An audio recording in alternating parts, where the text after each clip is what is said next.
Keepers, what do you say and what do you notice? The keeper coming at you from the garage, man. Oh, my chair is being bad. And, hey guys, you would not believe the morning I have had. Well, first of all, let's get to my update on my wife. Okay. Carol's out of the hospital. Jefferson Hospital did a beautiful job on finding out what's wrong with her, why she was losing so much weight. She was 84 pounds when she was in there, all right? And she's over 90 now. And she's probably about 94, somewhere around there now. And then they sent her to a rehabilitation place.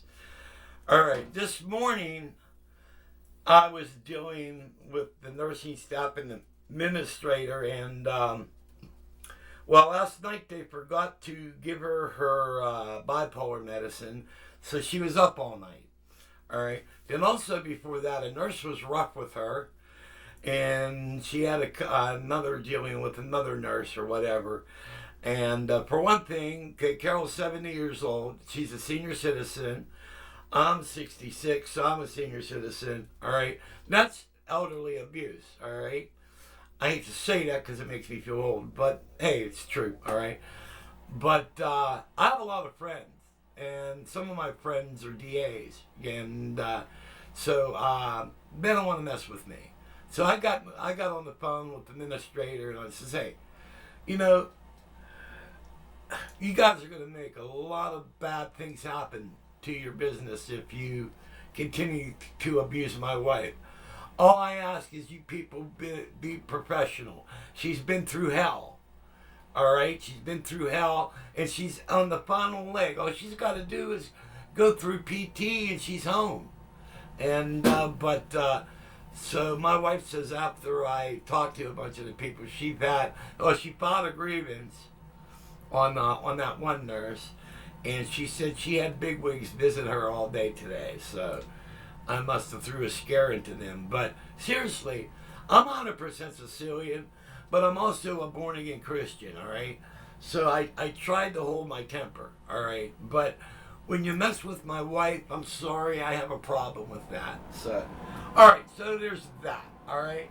Now, then on top of that, all right, then before I found out about all this crap they put Carol through, I was getting ready to call Xfinity. That's who we have.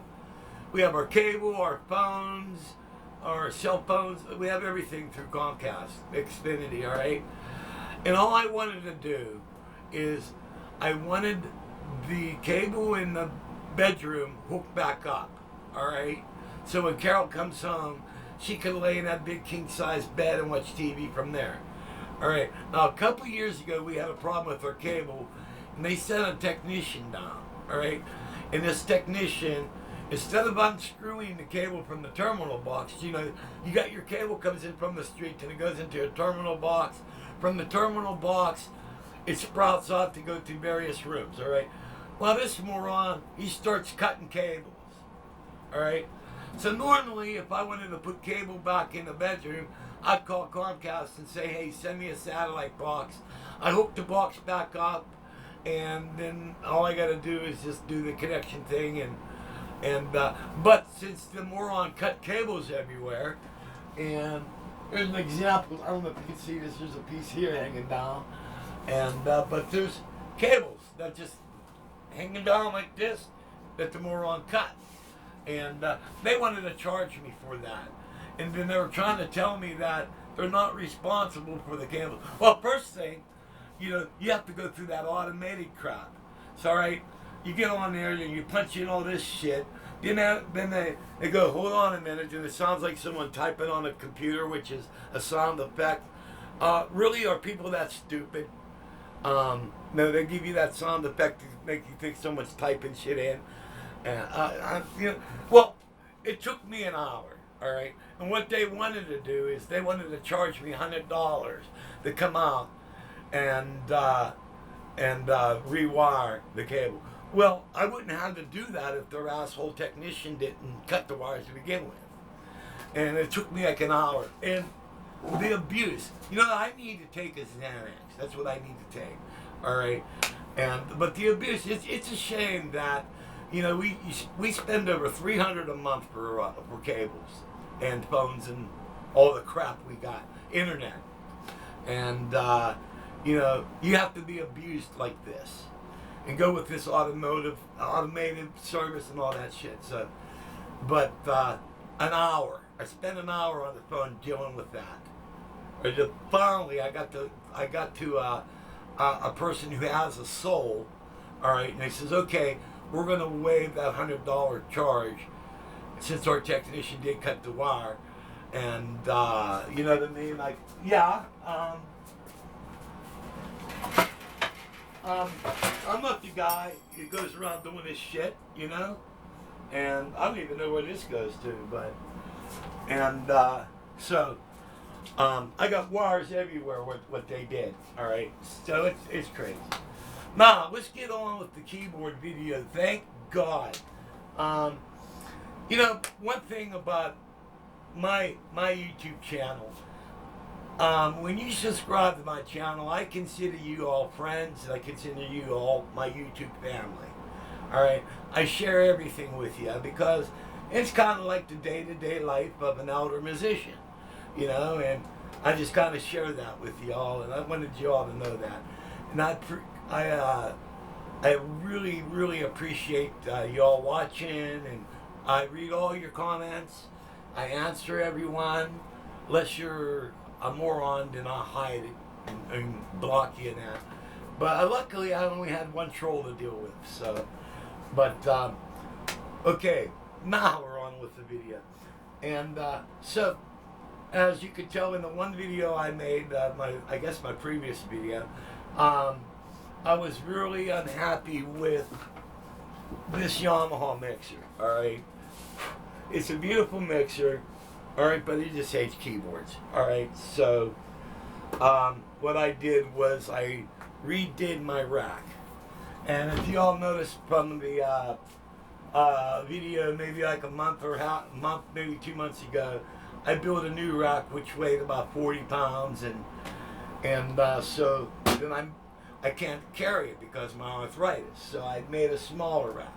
So, well, what I did was I brought out Old Faithful. It's a Behringer board I bought back in 2005.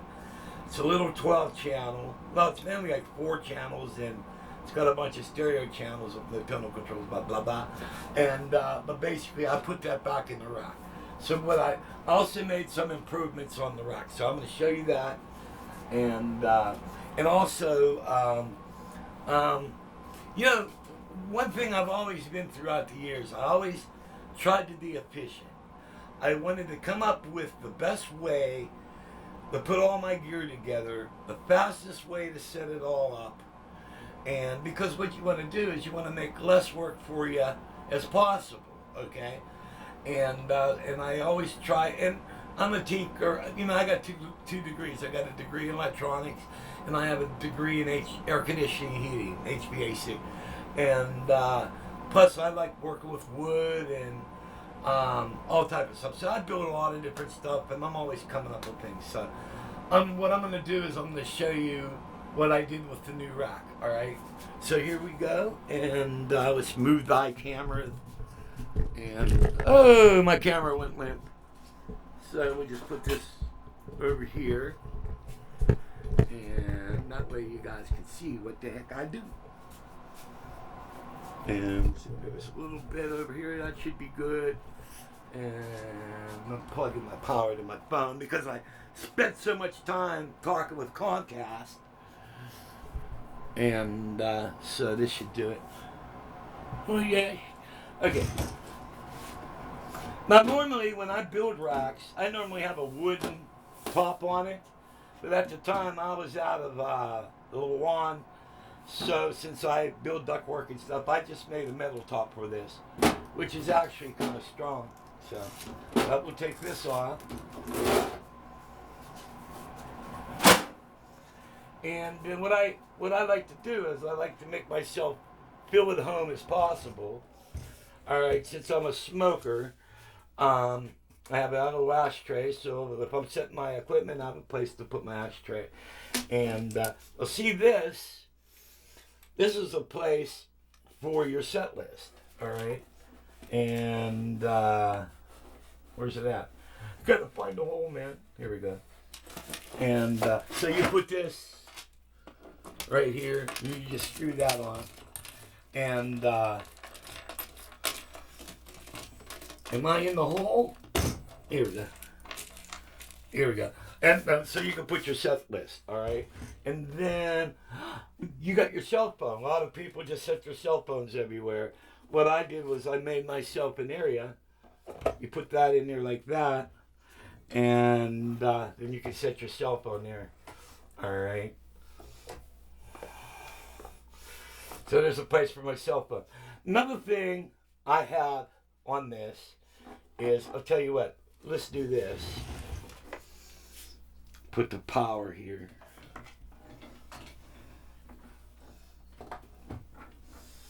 Okay. And unplug this.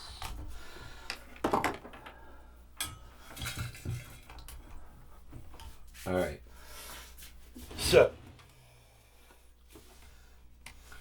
So, got my set list, got a place for my cell phone, and then when you take the cover off, I got my 3 audio cables, because I use 3 keyboards, all right? So these 3 cables go to my 3 keyboards, all right? And then so we got the mixer here, and then I also came up with this, all right? You see this? Look at it. It's like a piece of metal with LED lights on it. Pretty cool, huh? Well, you just stick these suckers in here like this. Alright. And then you plug this into here. Alright. And put the power on. Alright. Now let me kill the lights. Gonna kill the lights. It's gonna be so nice. Alright. So we kill the lights. And then we just hit this button. Alright. And as you can tell, lights up the board. So, on dark stage, I can see what the hell I'm doing, you know? And that's basically that, okay? And so, this goes in there like that. Then when you take it off, you just unplug that little plug. Okay, let's put the lights back on. And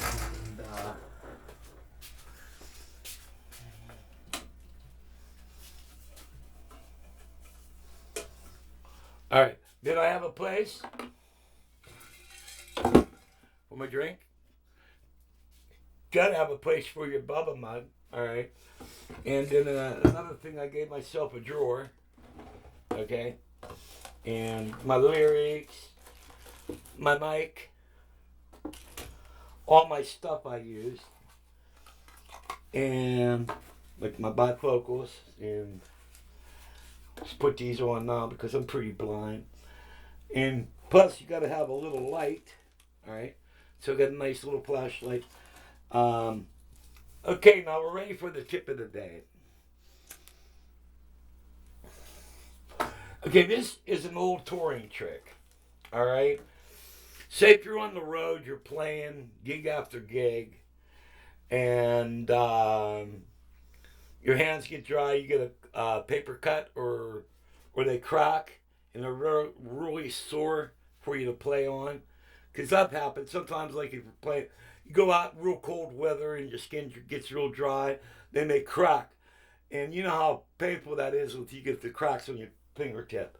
Well, what I always used to keep, I always used to keep a tube of super glue. And if you get these little paper cracks, you just put the glue over the cut. And something like maybe a lot of you guys don't know, that actually super glue was invented during the Korean War. They used it in trauma. So if you have a big wound, they'd hurry up and put super glue on it, and they would push the wound closed, and that would be able to stop you from bleeding out until you get the better medical help. But that's actually the real reason why super glue was invented. All right, so, and that's basically the new rack. All right, it's got the new Behringer board. Well, it's got my old Behringer board in it. and it's all labeled up and it's ready to go. Alrighty. And then also on my keyboard stand, I used to have knobs in the back. Well, those knobs break off if you tighten them too tight. So what I did was I put stainless steel bolts on it. So I need a wrench. All right. Well, there it is. There's my wrench. All right. And it just Velcros to the side of the rack. All right. So you always have it. All right. So you don't lose it and stuff. Also, another thing that my rack has is I have what I call a mic splitter. I build these. Matter of fact, Jeremy, if you're watching, your cable tester and your mic splitter can be shipped up, but you need to send me your address, brother. Send me your check. I need a check and the address, and this will go out to you, brother. So, but I make these. These are cable splitters, and the way this works is you come out of the box. This jack here plugs into your mixer. All right. You plug your microphone cable into here, all right? So you got your microphone on the stand, blah, blah, blah. You plug it into here, all right? Then you come out of here, and this goes to the house, all right? So now your mic goes to the PA system, but you also have this cable here. And right here is you can control your own vocal volume. So you don't have to kiss any sound man's ass to give you more vocals, all right? So even if you are having a monitor, say if you need a little bit more, you got it going right through your keyboard speaker. All right. So right here, then you have your own tonal controls, and you can even put effects on it if you want. All right. So that's the rack. All right. Now what I'm going to show you is probably a lot of you guys are pretty efficient, but what I'm going to show you is the way my setup works. All right. Let's put this over here and set this over here. And undo this sucker. Alright. And what I'm going to do is I'm going to show you how efficient my setup is. Alright.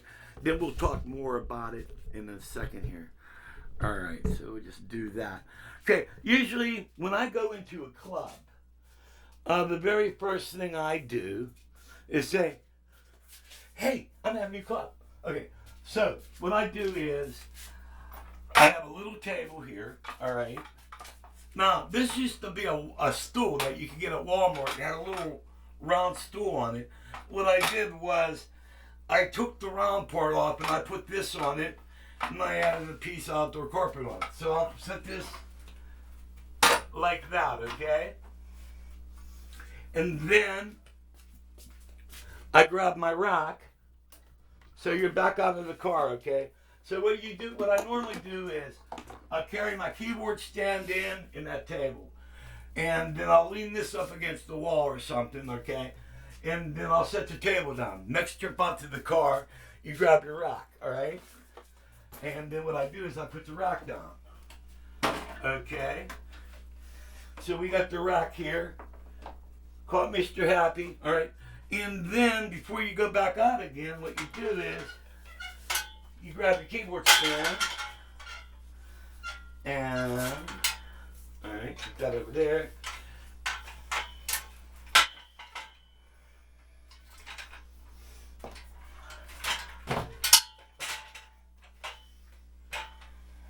And you just kind of put that in place, all right?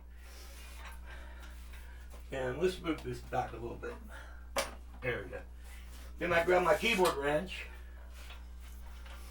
Then I have these marks so I know exactly where they go.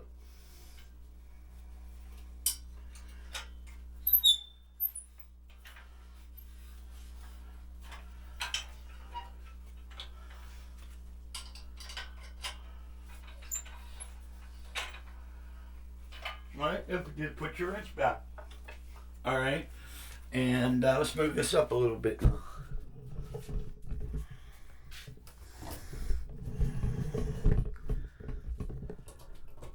So now we have the keyboard stand up. Then I can kill this one light. It's causing glare. All right. And Alright, so there's the keyboard stand. The amp rack is in place.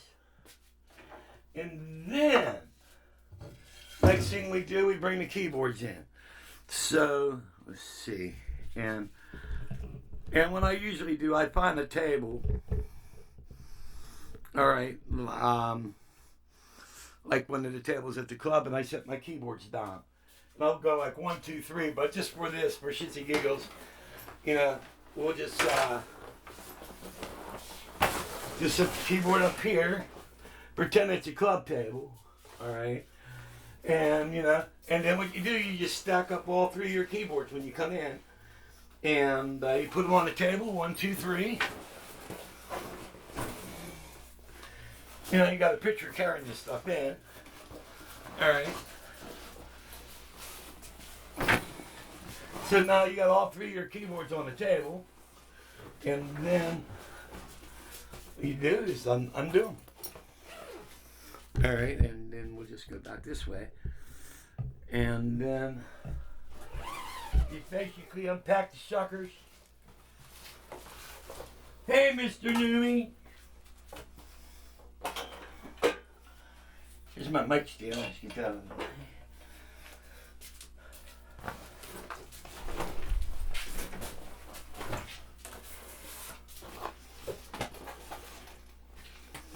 You grab the next keyboard.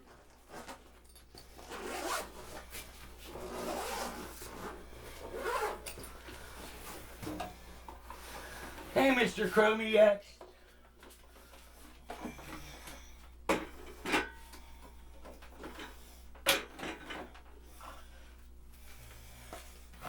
Get rid of this case. Alright. Then you unpack the last keyboard.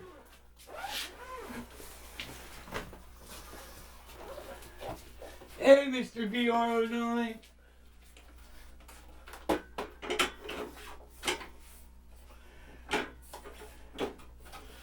And there you go. And there's all your stuff is set up. Then what I have is then you get rid of the cases. All right. Then the next thing I do is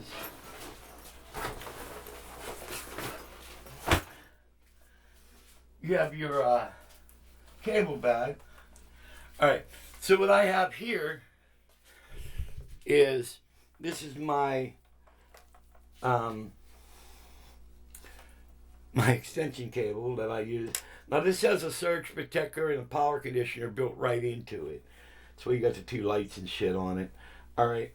And then basically what I do is take this, and this velcros onto the X part of the stand. See the velcro on it? So this goes like this.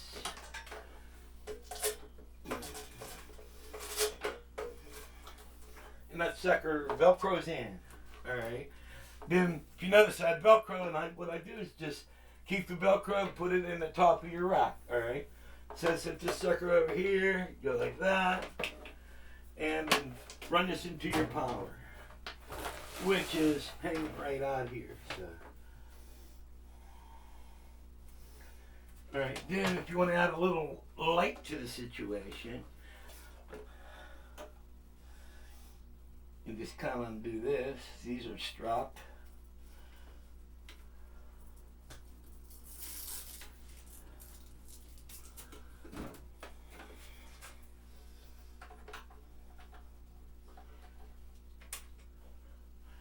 And then do this one.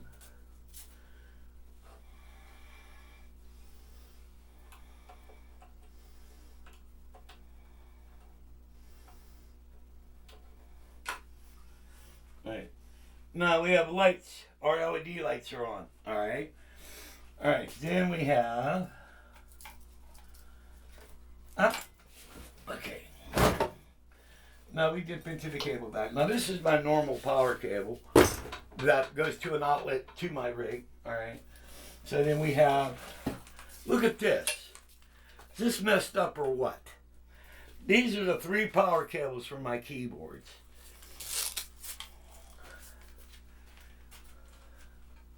Wall warts, man. I hate these things. Make sure they're plugged in all the way. And then what I do is just set this sucker over here like that. And then I plug these all in.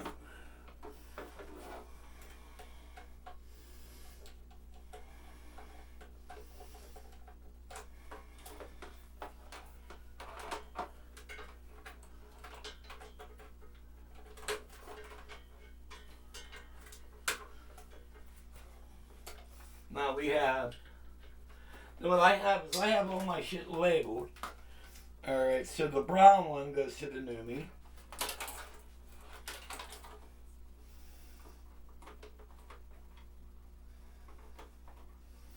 Only. Here we go. The gray goes to the Korg. And this last one goes to the VR09.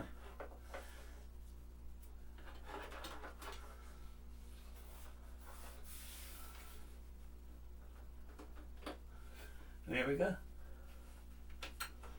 Then we got all power, all right? And then what we have coming out of the mixer, we got our 3 audios. So that's already pre-wired into the mixer. And what I do is I do red, white, and blue. Red, white, and blue, like the American flag, all right? So red plugs right here. White goes over here.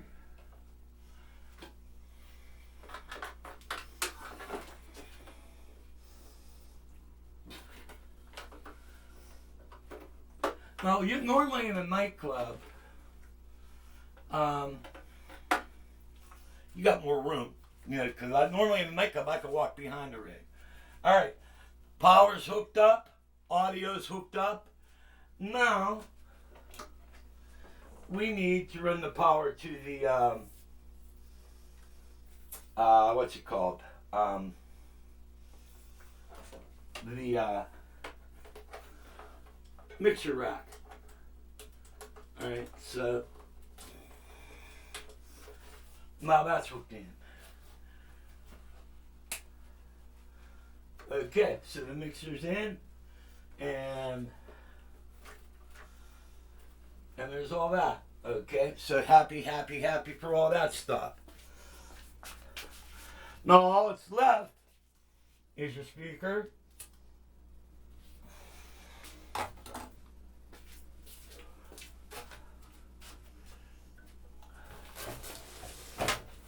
So we just take this and put it over here. And then we grab this beauty. Alright, now this has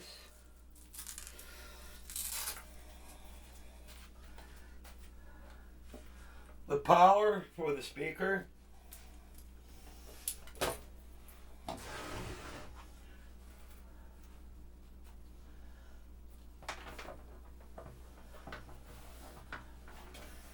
And then we're going to reach right behind here. Wait a minute. Don't do that. And this is a jumper wire. It comes from the audio out. Alright. And it goes to this little L pad I use for the NUMMI. Alright, so as of right now, the keyboards are powered up, all their audios is hooked up, the rack is hooked up. Now we got this cable, all right? Now normally with the Yamaha board you have an XLR that comes out of that, all right? This Behringer board don't. It has 1/4 inch, all right? So we're going to use one of these cables, all right? So, by the way, this all hasn't been tested yet. So we put this in here, and we're going to plug this new bad boy up.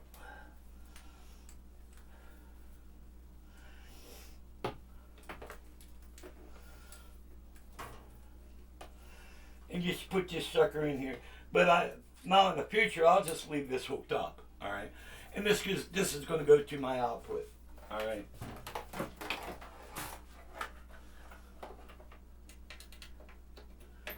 All right, and power on to the speaker. Oh, I didn't plug it in yet. Okay, in the back of the amp rack, there are extra plugs. So all I gotta do is just plug this in.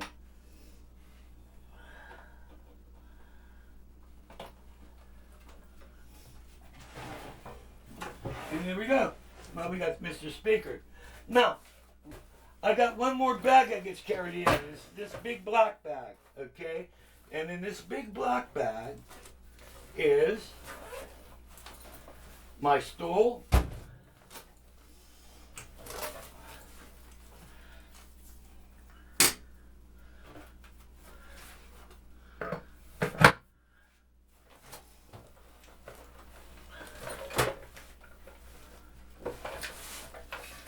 speaker stand for my speaker, but we're not using it today. And the very last thing, which is my pedal board, all right? And this is the pedal board, all right? But we're not going to hook that up right now because if you remember the one video I was talking about, I'm going to be checking out the volume pedal because I might be rewiring one volume. And let's see, Corbin. And let's see if we have sound.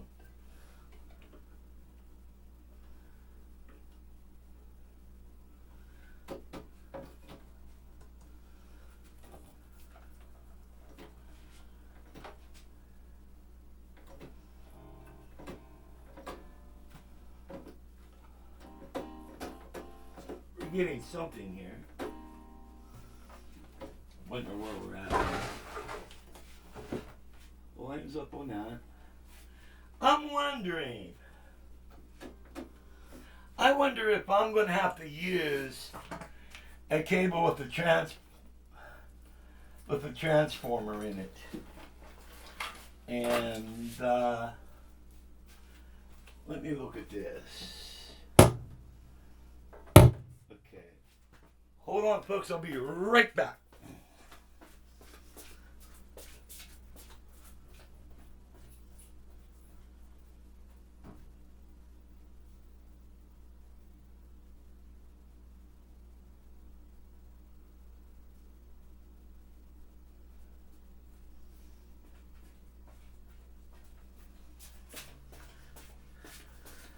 Sorry to leave you on that.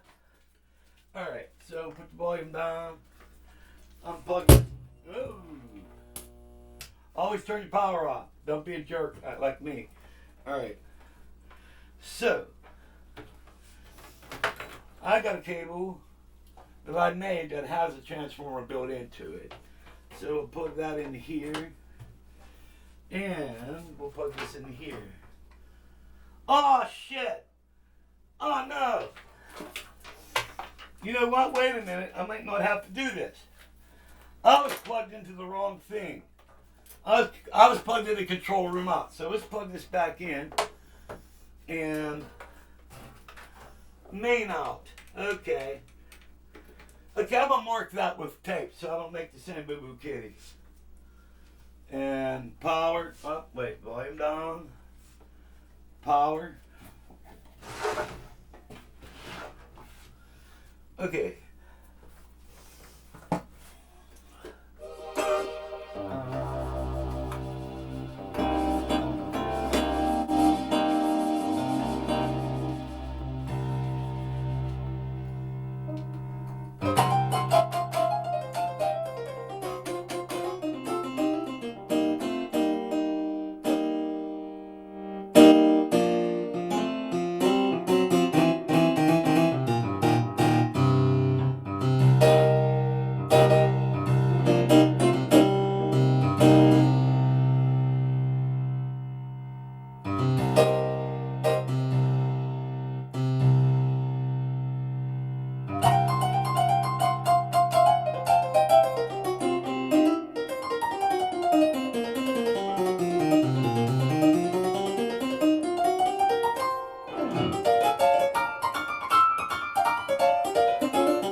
I just got to go back and carefully set the attenuations up on everything here. And, but basically, that's everything I got to do with setting up my rig. And I'm just going to get back in a comfy chair. And good to have company. Good to be comfortable. Okay. And all that's left is set the mic stand. Plug the mic cable into the mic. Come out of the mic, throw it on your stand. Plug it into your microphone splitter. All right. And then come out of the microphone splitter and go into the house PA system. And I'm done. I'm all ready to play. All right. And that's it. And I think it's really... I think it's cool. I mean, I could set up my whole rig under 10 minutes. No, it was probably a little over 10 minutes right now. But, because I'm taking my time, I'm explaining, and also a new mixer and a bunch of stuff. And so I just got to remember, I got to grab some color tape. And where they had the control room out on that mixer, it's normally where you would put an output, your left and right outputs. But they had your control room out there, and then your main out was kind of towards, in more inbound of that. So, any one of you could all make that mistake. But basically, I think it's a pretty cool setup. And I try to think of everything, because the key thing is, what you want to do, you want to get to the gig. You want to be able to set up as efficiently as possible. And that way you get to hang out with your friends and you don't have to worry about 50,000 things. Also, having everything done, it's very dependable. That way you're not setting up and be like our guitar player, man. I can't understand. I've never seen a guitar player have so many problems. He sets up and the poor guy, it'll be working for 1 second. Next thing he's unplugging all his 50,000 pedals, and I don't know what the hell happened. I had this all set up at home and it worked. It's worked just now, and I leave, walk away, and it don't work.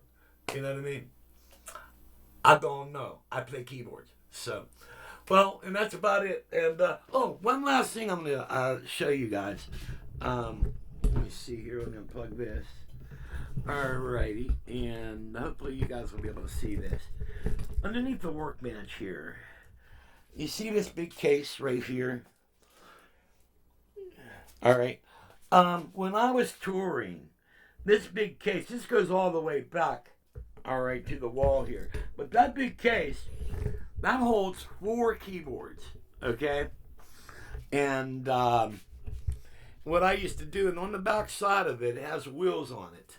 All right, so when it's standing upright, you could take it and you could just wheel it in. All right, then also once you unlatch it, you could actually open the door, and then you could just pull out all your keyboards. So it holds 4 keyboards. These are all 76 note keyboards.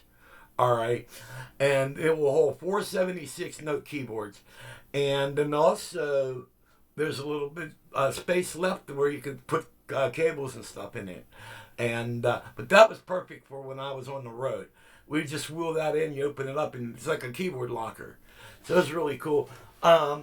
This one here is actually for sale because I'm no longer touring. And but I do a lot of these crazy things. I do a lot of LEDs. I make these microphone splitters. If you guys are interested in that, I make cable testers. I make patch bays. I make my own sustain pedals. I mean, I do deluxe switching for Leslie's. I custom Leslie work, custom Hammond work.